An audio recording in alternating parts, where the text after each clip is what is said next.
the most anticlimactic thing in the world.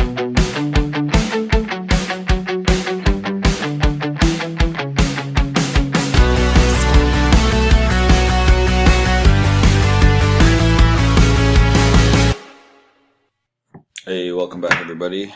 I know it has been a long time since I've made movies, and it is late at night on a Saturday, but I just have to get one of these things done. It's just driving me crazy in my mind. So I'm going to put together a little quick one here for you. A new guild battle video, and it's about how I use PieFace Canon. Now, it's sort of similar to how I use PieFace, but I'm going to tell you, PieFace, if you do use it, the whipped cream gets pretty heavy on the arm, so when the actual arm flings, it just kind of is like very anticlimactic, and it just falls down. The real cool part about PieFace Canon is it literally like blasts the kid with the whipped cream, and it's actually really funny. And the kids get a huge kick out of it, especially because you have to try to block it and stuff. So let's get to it. I'm going to do this in a bit of a different format. I am going to bring up the document with rules. I'll put the link in the description below just to download it straight off my Google Drive. It's nothing fancy at all. It's just a PDF document of it all kind of laid out, and I will walk through it here, show a couple of snippets. I should patent that word.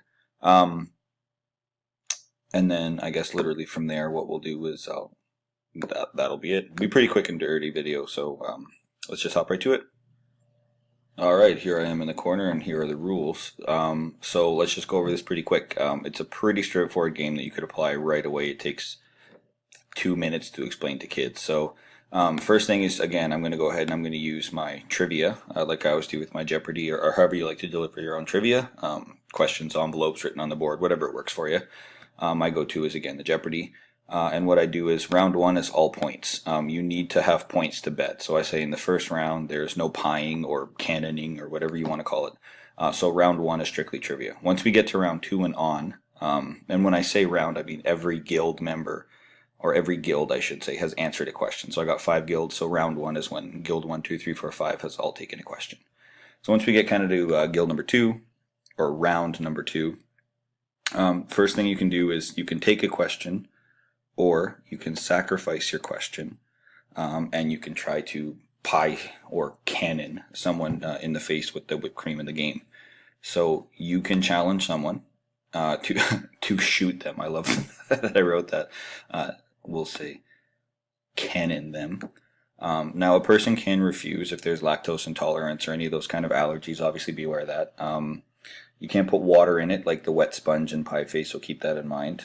So if you do challenge somebody in a guild and they refuse, and of course they have the right to, what you can do is you can look for another voluntary member. Second thing is, if you're a group, one group is always going to want to just do this all the time. They're going to take their points and straight up bet them. Now you can't challenge the same person twice, or be the person to operate the cannon twice until everyone has gone once. This keeps the variety, because there's always going to be kind of that one dominant student, or you might have some underground bullying or something that could step forward in a game like this. So just be aware of that, so that you know kids are being honest and are being fair. But track record, I've done this game multiple times, and it seems pretty standard. So what do you do? Well, what you're going to see is on the actual game there's a slider, and that slider has 3 different levels. So you bet points, because unlike PieFace, which is click, click, click, and then the one random click is the trigger to the pie, PieFace Canon works on the fact that you have a hand in front of you that goes back and forth, that you push a button, and the goal is to try to have the hand in front of the face when you get blasted, and hopefully it blocks it. So it becomes a betting game. So what happens is, if you go level 1, you can bet from 100 to 300 points because it's close. So it should be easy to hit, because the reaction speed is going to have to be the fastest. Medium range is you can bet from 301 to 500, and the furthest range is you can bet from 501 plus. Now, I mean, it goes without saying, but there's always kids that try, is you can't bet what you don't have. So your maximum amount of points that you can bet is obviously the highest amount of points that you have. To track points, again, I always use my laminated pieces of paper, so they can write their scores. You can give them a traditional piece of paper just to avoid the garbage. If you can laminate 5 pieces of paper or whatever, it just goes a long way. or whiteboards. You can even use personal whiteboards or whiteboard in your classroom. But again, however you choose to do it, it's pretty straightforward. And then again, whatever is written on the board, that's what they go ahead and they use. Your color via spinner for angle means that the game has a semicircle in front of it. So let me just look at the webcam here. It's got a little semicircle. Oh wait, I can do this. So it's got a little semicircle in it. This is a full circle, so let's cut that in half. Semicircle. There we go. This is a lot harder. I don't plan anything. And in the middle, you're going to have one color, and then on each angle, you're going to have a different color. And what you do here is when you spin the spinner, it's supposed to tell you the level and the color. Ignore the number and just go for the color. And what happens is, if it's like, I think green's in the middle, if it's green, you get a direct shot. But if it's red or blue, then you're coming in on an angle, which means you have to adjust the cannon, which makes it a little bit more challenging and a little bit more fun. Ooh, shrunk. From the time of challenge to placing your head on the post you have, and then I didn't finish this because you can put as many seconds as you want. I found out that about 15 seconds is good because the cannon has to be adjusted. Ooh, let's get big. So the cannon is in a little arc here. I probably should have had the game when I explained this.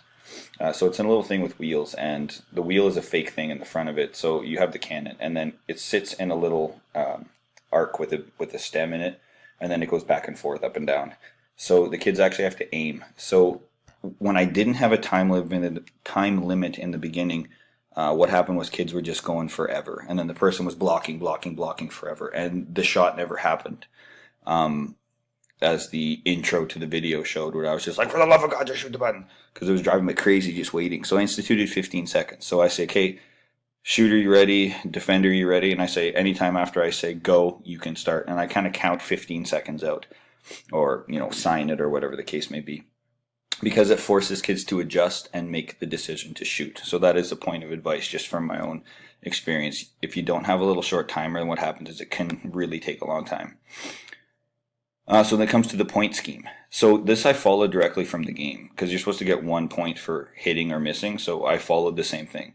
So if you full on splatter them with the whipped cream, any points that you wagered obviously are pooled together. So you bet a team 300, that's 300. They put 300 that they'll block you because it's a forced move.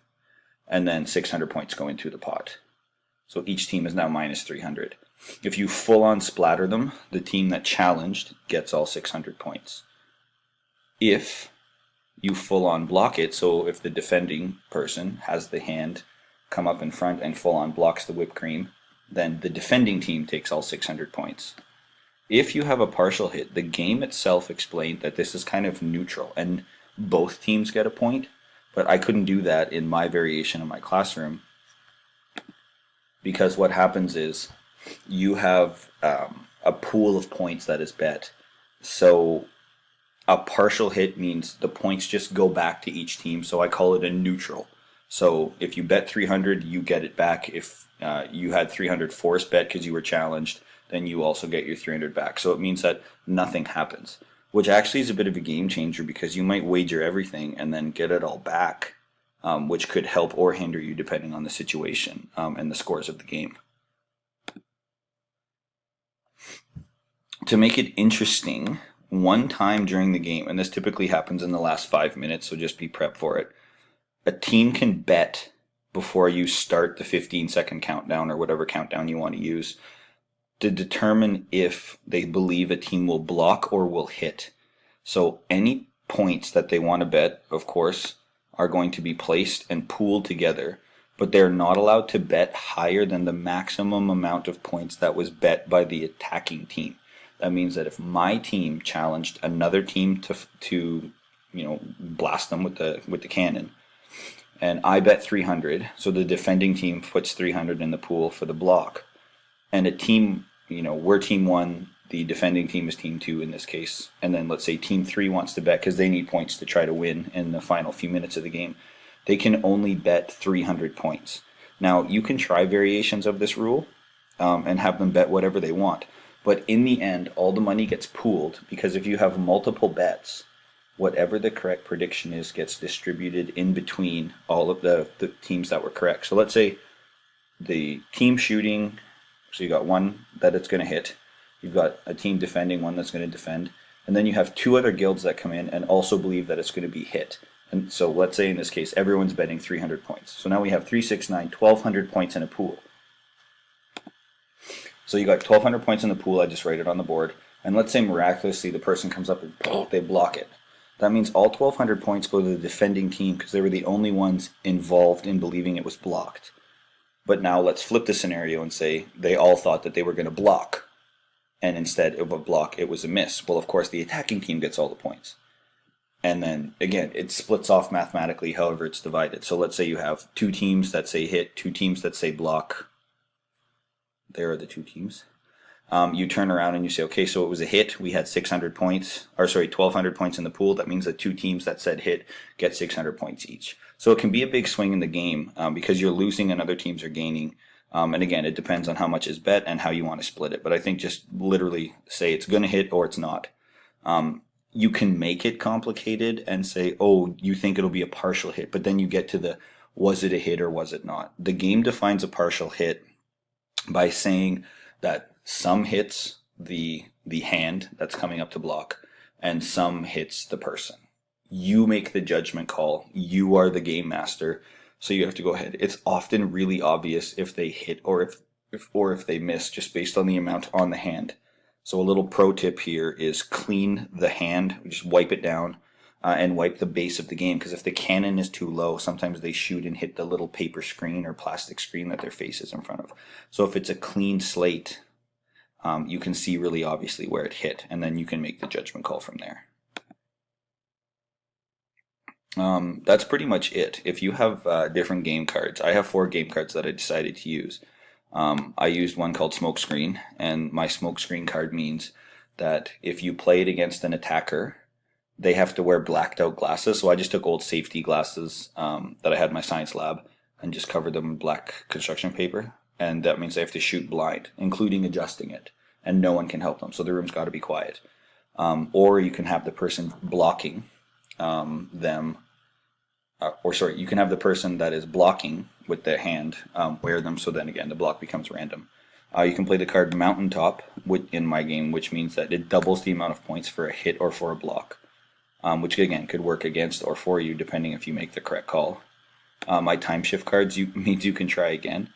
So let's say you hit them and the team that got hit plays Time Shift, they can actually do it again, and the points go back to 0. So you don't win the points if you hit them. Time Shift means you go back in time and you repeat the sequence.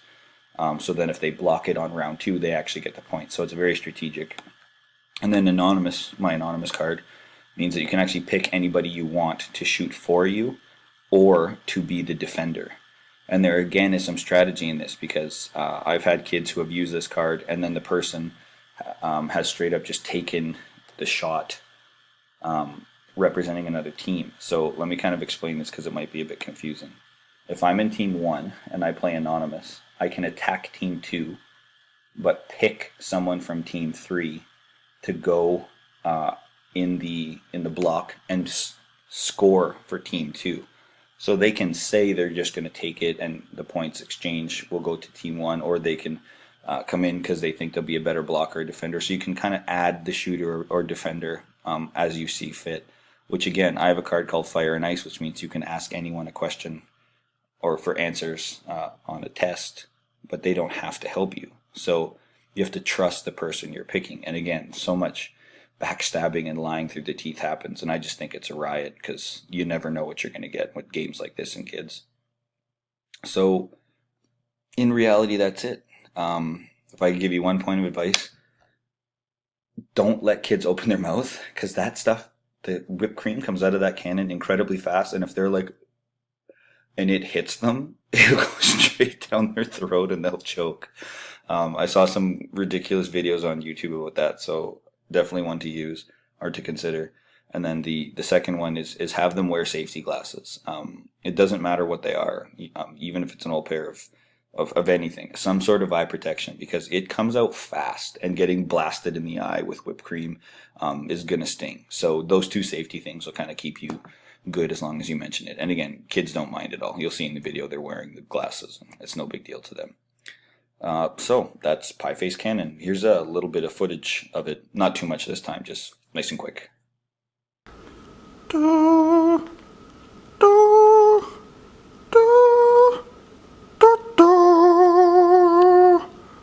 dum dum dum dum dum. Anytime you're ready. Baby. Did you go yet? Did you go? Stop it! You're on a shot. It was a miss. Anytime you're ready, Ella. Oh, it is! She did it! Okay, you can go anytime.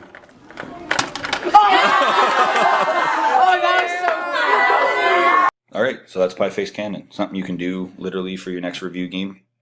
Great way to do before March break if you haven't done March break yet. Shoot kids in the face with whipped cream and a cannon and send them on their way. One little point of advice that I almost forgot to add is rinse the cannon out with water. It will stick, and sometimes the fire mechanism won't work because the gears inside will get grinded and sticky as it dries out. So after every few shots, if you have a sink in your classroom, run water through it and pull the crank back and hit the button a couple times to clean it. This was something that I was unaware of, and I had some issues with during my first couple rounds of the game. So just make sure you clean it out. Anyway, I'd love to hear in the comments below how it worked for you and any variations that you come up with, because again, this is just an idea, and I always love to see the variations that people come up with, because working together, we often create some pretty cool stuff. So until next time, my friends.